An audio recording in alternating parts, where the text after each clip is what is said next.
Hello, hello, hello. It is Friday already. I can't even believe it. I'm going to close this behind me. It looks like you can't see me. All right. So welcome to Life with Herpes Live. I'm Alexandra Harbushka. I am the host. I am the founder of Life with Herpes. It is a blog. It's a podcast. It's obviously a YouTube channel, obviously, because you're watching me here on YouTube. But most importantly, like I like to say, it is a community for people living with herpes. So if you're new, go check out lifewithherpes.com. There's a ton of stuff over there online. If you're not new, then we know each other. So I'm just going to type in here lifewithherpes.com. You can know. And basically, hi friends, welcome. Basically how this works is you ask your questions and I will answer them. If I don't know the answer, I will do my best to get back to you on that. I also have a puppy. Oops. Hold on. She's right there playing with her toys. There she is. Well, there's her tail. So hi there. So anyways, if she makes noise, I do apologize. But she's a puppy, so we're doing our best. Okay, so first question I have here is, let me find it. I have HSV1, oral herpes, and my partner has HSV2. Hi from England, yay! My partner has HSV2. Can I catch HSV2 or can I give my partner HSV1? Okay, so the way I want to explain it, oh, and I will tell Bill hi for you. The way I want to explain it is, and thanks for the thumbs up, is HSV, herpes simplex virus, there is one and there is two. Up until about 30, 35 years ago, we didn't know that there were different ones. We all thought it was the same, but they're slightly different. So think of them as like twins, identical twins. You know, you still have your own makeup, yet they look very similar. They look very similar in, I don't know, the virus world. I'm not a scientist, or I don't understand microscopes that well. Anyways, so HSV1 is most commonly known as oral herpes, and HSV2 is most commonly known as genital herpes. So because there are different strains, it is technically possible to transmit HSV1 to a HSV2 positive person, and an HSV2 positive person, it's possible to pass it to an HSV1 positive person. So you can transmit it. However, because the virus is very similar, it is possible that your body picks up on it and goes, oh, I know what you are. We're good to go.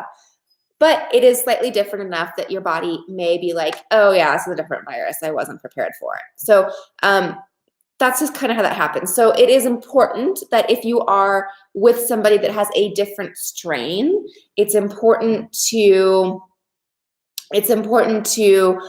just have that conversation, be open, and communicate that. So that's something that I know is difficult. It's difficult to have that herpes conversation, but it's important. So great question. So feel free to just type in your questions and I will do my best to go through them. The next one I have here is, I'm dating someone. I'm dating someone. I want to jump her bones, is what he said. And how do I tell her? Okay, so this is a multi-level layer answer. There's two ways to look at this with disclosing, and it's something that we really like to talk about in our secret society. This is a conversation we have a lot. Is, how do you disclose? There's two ways. One, so I want you to look at what you want out of this relationship. If this relationship is just sex and you're like, I just want to have sex. I don't really care about the long term. I don't know where it's going to go. I met someone. I want to have sex. Then yeah, just disclose, like tell them right there. Like if you meet them at the bar or something, like it's like throwing spaghetti on the wall and seeing if it fits, right? Like, oh, you're cool with it? Great. Oh, you're not cool with it? Okay. Like no harm, no foul. We'll move on. Now, this is someone that you're like, I've been dating and I'm like really into this person and I really like this person. And I want to tell him or her, and I want to make sure that I want to see where this goes. In my experience, and in my experience with dating, and in my experience with, coaching and things like this, is you don't need to tell the person until you're going to sleep with them. You also don't need to sleep with the person on the first date, right? Again, situation one, if that's your plan, awesome. Just tell them. Like, first date, go for it. If it's not your plan, if you're like, I'm not comfortable with that, I want to date this person a little longer before we have sex, then date them. Have fun. Just because you're dating doesn't mean you're going to be having sex with them. Just because you're dating doesn't mean you're sleeping with them. Just because you're meeting someone for coffee doesn't mean you're going to marry them. Just because you meet someone for coffee or dinner or lunch or whatever, and you really like them, doesn't mean they feel the same way about you. So a lot of times we put this idea of herpes, like it's like carrying this thing, this invisible luggage with you. And you're like, okay, let me bring this with me to the date. I know I'm getting really animated here on telling your partner, because this was just a simple question. But anyways, you bring herpes with you on the date and you're like, oh, let me get a third chair for you, and it doesn't need to be that way. It's okay, when I'm ready to get to that point, then I'll tell you. So when you're at that point and you're ready to disclose, it needs to be something as simple, I know it's easier said than done, but as simple as, hey, I like you. I like where this is going. I really like ABC, XYZ. I want to do more of this. I really want to get, I want to take our relationship to the next level. I want to have sex with you, but it's really important to me that we discuss our sexual health. And when you open with something like that with sexual health, it makes it, it's not like, oh, how many partners have you had? Or have you always been, like, have you been, it makes it very adult-like. It makes it matter of fact. And it's very, let's just talk about this. This is important. Okay, I'll get to your question. So it makes it very like, let's just talk about our sexual health and see where that goes. Say, okay, well, we need to talk about birth control. We need to talk about these things. We need to talk about it. Just like if you were to go buy a new car, you wouldn't just jump in the car and start driving. You would be like, okay, well, let me fix the mirrors and let me get, the rear view mirror ready. And like, you'd ask the salesperson about all sorts of things, right? You wouldn't just jump in the car without walking through it. So kind of think of it that way. I know it takes like the passion and the heat out of it. I know, I get it. I've been there.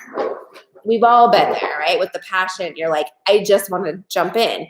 But we got to understand that, there are bigger things out there than herpes, and herpes really isn't, it's a big deal stigma-wise, but it's not a big deal health-wise. So, okay, so let me go through the questions I'm getting here.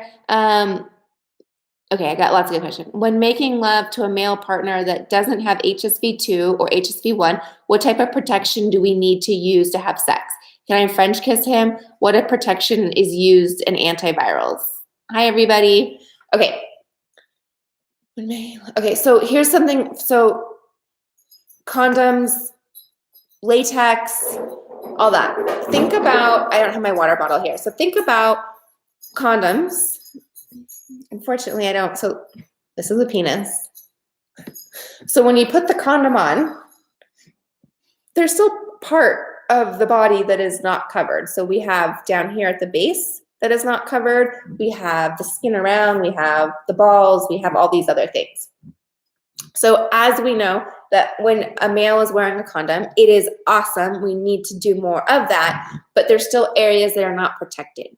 So it really depends on where that person has herpes and where they're going to come in contact skin to skin with it. So they're a female condom. I don't have a picture of it, but it is, think of like a calla lily, if you know what a calla lily is. If you don't, go Google it. Go Google female condoms. So go. But basically, it goes inside the female, and so there's extra layer outside of it. Here's a tissue. I'll show you. The female condom goes inside of the woman, and there's extra layer outside. So it does cover more of the area, which it does cover more. So they're not as common. People don't use female condoms as much, but that's good. If you are on an antiviral, it does cut down the shedding and outbreaks by between about 50%. I think it's like 48%. So that's really good. So when having sex, to answer your question, I would communicate with your partner that you have herpes. 1. 2, I would use latex protection. Condom, female condom, dental dams, whatever. And 3, to extra layer protect it, I would use, I would take the daily antiviral to cut down on the shedding. All right. Do you have to bring it up with your first kiss? Sorry, my dog has a water bottle. Does it have to bring up your first kiss? So here's the deal. Do you have oral herpes? If you do, then yes, you should disclose that you have it. I know, again, it takes out the sentimental, it takes out the excitement, it takes out like the first kiss by being dropped off at the door or whatever fairy tale we want to tell ourselves. But yeah, I mean, if you do have it, then it should be disclosed. The good news is with oral herpes, there's so many people with it that I'm sure the person you're going to kiss has already been exposed to it at some time. So that is good to know. But yeah, technically you should disclose that. Can HSV2 cause you to have UTI, yeast infections more often? To answer your question, Kendall, so HSV, herpes and yeast infections are 2 different things. So I'm going to say yes and no, right? And here's why I'm going to say yes, is when you get herpes or you have an outbreak, or if herpes is new to your system, your body's, it's kind of like it's under duress, right? It's in shock. It's like, I got this new virus. What is going on? All hands on deck. Everybody like SOS, stage 5, stage red crisis, right? So when that happens in your body, it allows other things to come in. So it allows, maybe you get the flu, maybe you get sick, maybe, you get the cold, maybe you get all these other things. So with that being said, your immune system's down. So it gives your body an opportunity. It can't fight everything. So if you're already prone to UTIs or you're already prone to yeast infections, then that would be perhaps why. But as far as herpes going into and causing a yeast infection, no. It's not like you get a cold and if it goes into your lungs, then you can get bronchitis. It's not like that's the stage. They're 2 different things. So a UTI, yeast, and herpes. So herpes is a virus, UTI is bacterial, and yeast is fungal. Those are 3 different things, right? It's like 3 different areas of the animal kingdom going on down there. So they're not talking. If that answers your question.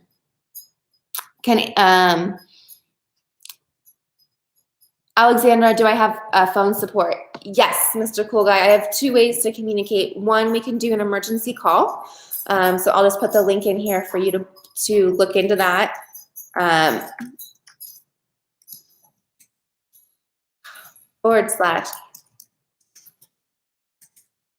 Or we can, or you can join the Secret Society, which is online community. So it's online it's like a Facebook group, but I don't use Facebook for the privacy and security of the members. It's in Slack. So you could join Secret Society, and we do live weekly group coaching. We have anywhere from, sometimes it's just 1 person and sometimes I've had 10 people. So it's pretty intimate. So if you want to do that and look into it, Mr. Cool Guy, you could also, or anybody, I'm going to put the link here.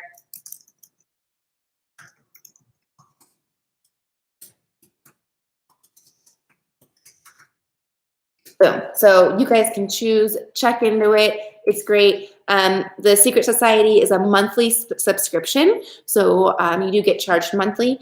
And then the emergency call is just a 1-time or as many times as you want call. So that's kind of how it works. Okay. If someone uses antivirals and kiss someone, can he still pass it to others? Okay, cool, Mr. Cool Guy. You have the link, so go on ahead and book it, and we'll talk. So can you, if you're on antivirals and kiss someone, can you still pass it? Yes. So if you have oral herpes, so let's back up. The herpes virus, so let's say you have oral herpes and you have vaginal sex, you're not going to transmit the herpes, right? Because you have it orally, unless you perform oral sex on the person. But so if you have genital herpes and kiss someone, they're not going to get herpes orally because it's in two different areas. Does that make sense? So back to, awesome, Mr. Cool Guy. So back to, can you kiss someone? If you have oral herpes and kiss someone, technically you're putting it at risk of transmitting it. If you're on the antivirals, it reduces the submission rate tremendously. It reduces the for either genital or oral. So it reduces the idea that, hold on, I lost my train of thought. I gotta take a sip. It reduces the outbreaks. So it reduces outbreaks. It also reduces the viral shedding, the asymptomatic shedding. So what that is, let me go into the asymptomatic shedding, is just like any living organism, being, thing that is alive, we shed, right? You look at the trees in the fall, they drop, right? You look at spring, they have a bud. You look at us, if I were to scratch my eyes a little bit, I'd get little tears come out. I put my hands through my hair, I get a hair that comes out. I scratch my skin, dead skin falls off, right? Our bodies are regenerating. Similar to a virus, it's alive, it wants to do the exact same thing. So the virus, unknowing to its host, will decide to shed. So the virus lying dormant in the nervous system will then pop up to the area and shed. It just sheds its virus. At this point, the host, so we can use me for example, when my virus sheds, sounds kind of weird. When my virus sheds, I don't know about it. I can't feel it. I can't smell it. There's no itch. There's no pain. There's no blister. There's nada. It's just like normal skin. So at that point, I'm technically contagious and I can technically transmit that to anybody that comes in contact with it that is not already positive. So back to your question about if someone uses antivirals and kisses someone, can you pass it? You can still transmit it while on antivirals. It's far, far, far less possible. I don't think I have the statistics on that, but it definitely is the best way to prevent transmitting it to your partner or anybody for that matter. So yeah.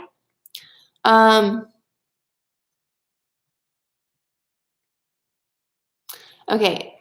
HSV2, when it manifests internally and never externally, will you always have a feeling, inflammation, if it manifests during period?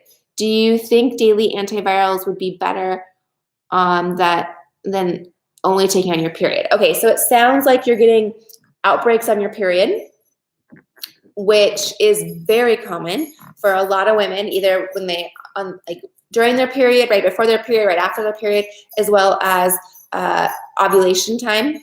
The hormones change, and your body kind of your hormones change, and so it's affected by that. So a lot of women get outbreaks on their period. Yeah, if you are the type of person that always gets an outbreak every time you have your period, super annoying, go on ahead and try that. Try taking the antiviral, during your period and see if that helps. If that helps you, then yeah, absolutely do it. Just like when I travel internationally or on a big, coast-to-coast flight, multi-hours, a lot of times I will get an outbreak when I get off the plane just because my body's stressed. So a lot of times I'll take the antiviral the morning I travel and then, the day after, and then I prevent the outbreak. So it's just a way to kind of nip it in its bud or get ahead of the problem. So yeah, absolutely.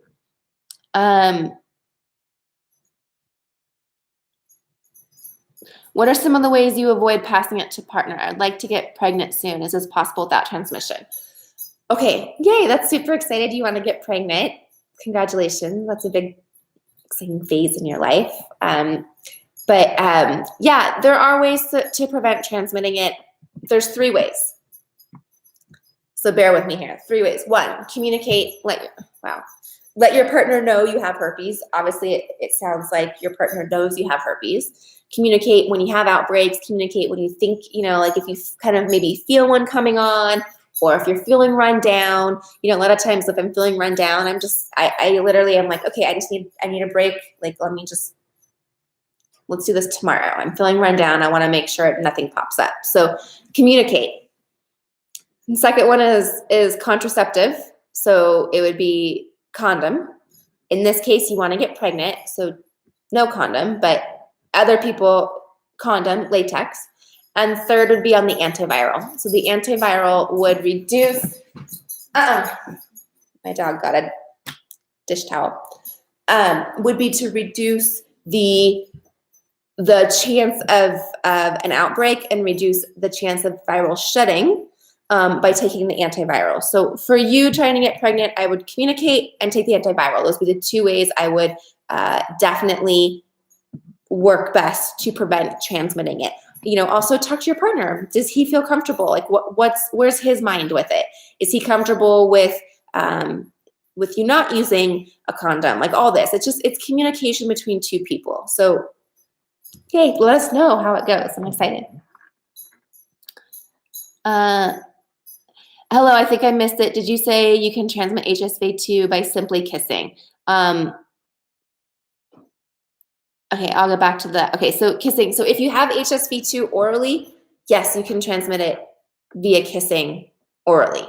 Again, it's skin to skin on the location. So whatever I have orally and I kiss somebody, they will get that also orally. If I have it genitally and have sex with them, they will get it genitally as well. If I have it orally and perform oral sex on my partner, he could potentially get my whatever I have HSV1 orally, and if I perform oral sex on my husband, he could also get HSV1 genitally. Make sense? So it's just kind of where you go with it is where it'll appear. So yeah, you can definitely transmit it, but it's not very common to have HSV2 orally for whatever reason. HSV1 is common genitally as well as it is orally, but HSV2 for whatever reason hasn't really made it up top too often. Also, what if you cannot tolerate the suppressive antiviral? It makes very sick business. I would talk to your doctor, see if there's another form you can take. Ow, my dog just bit my toe. There's a lot of different antiviral. There's generic, there's the branded, there's lots of different ways. So maybe it is a different one you can take just to see how your body reacts to it. So I definitely talk to your doctor and see. Yeah. If you can't take it, then I would also talk to your partner, just kind of see what's going on with it. Take lysine. I know I've talked about this in different episodes, different shows, but take lysine. That also will help reduce potential outbreaks and shedding and things like that. So take lysine. Take 1,000 milligrams of lysine daily for suppressive and 3,000 when you have an outbreak. Cool. Well, welcome from Texas. We have London. We have Texas. Where's everybody from? Let me know. I'm in Las Vegas. You found out 3 days ago after getting a culture swab. I'm really sorry. I know it hurts. Like the swab hurts too. It's like, it hurts to sit down and everything. So you're going to be fine. I know it doesn't seem like it right now. I think everyone here can, oh yeah, another girl from Texas. I think everyone here can vouch that it will be okay. You will get through this. It just requires a little bit more understanding. It requires now knowing what's going on in your body, and it just requires a little bit more communication up front when dating or in a relationship. So, which is all things that we all should have been doing prior. Totally guilty of not doing it, and then here we are. Indiana, Texas, England, Las Vegas. I love it, all over the world. All right, what other questions do you guys have?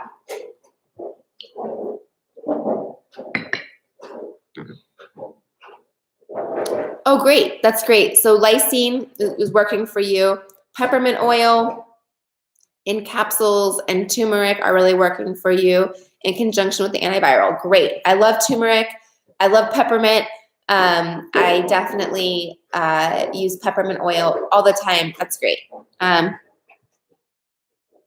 Oh, no worries, but that's great. I'm glad that we're all communicating here. That's what it's all about.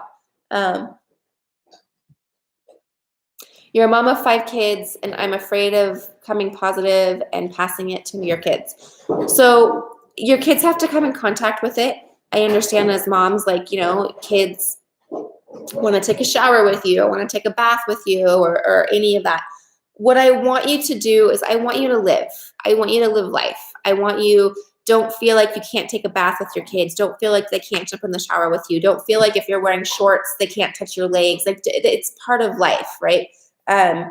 Just be aware of it. You know, if you have an outbreak, obviously don't bathe with your kids when you have an outbreak or things like that. But we have to think this virus has been here for millions of years. We've obviously evolved for millions of years with this virus. And, you know, I want you to live life. So don't feel like I heard from one dad that hadn't even gotten in the pool since being diagnosed, like hadn't gone swimming because he was afraid that it would be transmitted to people in the pool. And it's like, no. Like, there's chlorine, which pools are actually kind of gross, especially the Vegas pool, super gross. But anyways, it's chlorine, and it's not going to transmit to someone else in the pool. So enjoy life. You know, just be aware. You know, wash your hands, and it's kind of out of your control. You know, if you know, like if you have it orally and they pick up your glass, like you can't be in control of everything. Just be aware and understand, and that's you know, the way to live with anything, whether it's kids, whether it's a partner, you know, whether it's anybody. Just be aware, like, you know, if you have an oral outbreak, don't offer, you know, your beer to your friend. Like, just be aware of that. But if your friend picks up your beer, you know, that was out of your hands. How long does it take to get results? It's going to vary on your body. So if you so what do you mean results? Is it how long will it take for your body to test positive, or how long does it take to get results back? Results back, that totally varies on your where your tests were done. Every medical center is going to be different. Their turn times. Was it a blood test? Was it a swab? What was it? So that's going to vary. As far as this, and also for your body as well, it also varies. So if you have a culture test, a swab, you know, you're going to test positive if you have it, because they're getting in there, they're getting in the virus, unless it's too early or too late. So there's a window of when the positive test results would come in, right? So if they test you too soon before the virus has done anything, then you're going to be negative. If they test you too late when it's healed or starting to heal, like there's a scab over it, then a lot of times you won't test positive. For it to show up in your blood, it can take anywhere from a couple of days to months. So it really varies. Okay, guys, again, I love spending time with you. I have been MIA. I apologize. It's just been challenging on Fridays. I may consider moving this to a different day. Fridays, for whatever reason, have been a difficult day for me to get here. So stay tuned.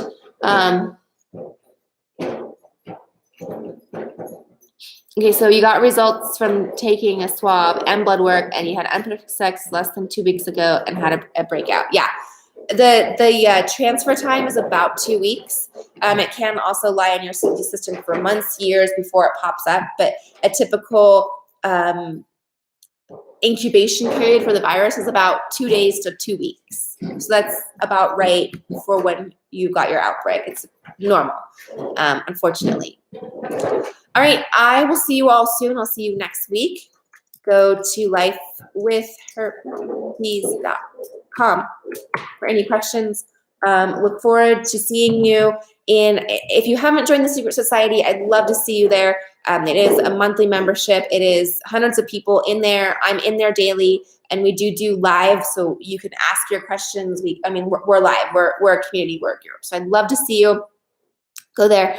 Do you choose the contraceptives each time? It's not personal. My husband and I do not use condoms. We don't use condoms. We never have used condoms.